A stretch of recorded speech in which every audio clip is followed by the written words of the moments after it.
Tu habites au Canada, tu voudrais investir dans l'économie canadienne, je vais t'expliquer comment tu pourrais faire. Alors ça peut paraître complexe, mais je vais tout te simplifier à la fin de la vidéo, tu vas tout comprendre. Ici, au Canada, il y a un indice qui s'appelle le TSX 60. En fait, c'est les 60 compagnies les plus performantes au Canada qui sont regroupées en un seul fonds qu'on appelle un indice. Et nous, on peut acheter un fonds qui recopie l'indice.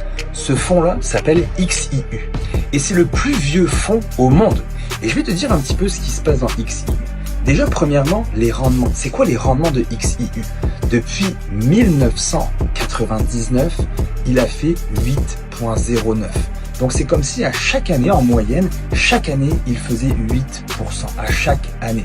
Ça veut dire que si tu mettais 50 $ par semaine, à ce rendement-là, tu aurais dans 25 ans 200 000 $. Tu aurais gagné 135 000 $ d'intérêt. Parce que si tu avais mis 50 $ par semaine sous ton matelas, dans 25 ans, tu aurais à peu près 65 000.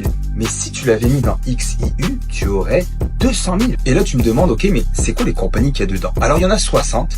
Et les premières compagnies qui pèsent le plus dans ce fonds-là, il y a RBC qui pèse pour 8% du fonds. Et ça, c'est amené à changer.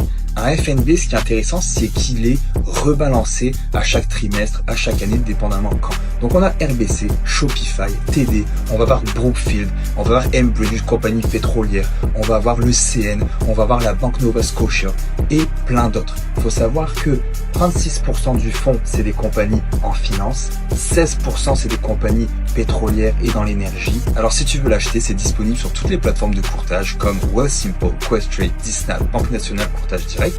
Si tu veux en savoir plus, oublie pas de t'abonner et tu pourrais même partager ça à quelqu'un qui connaît pas trop la bourse mais qui s'intéresse à ça. À bientôt.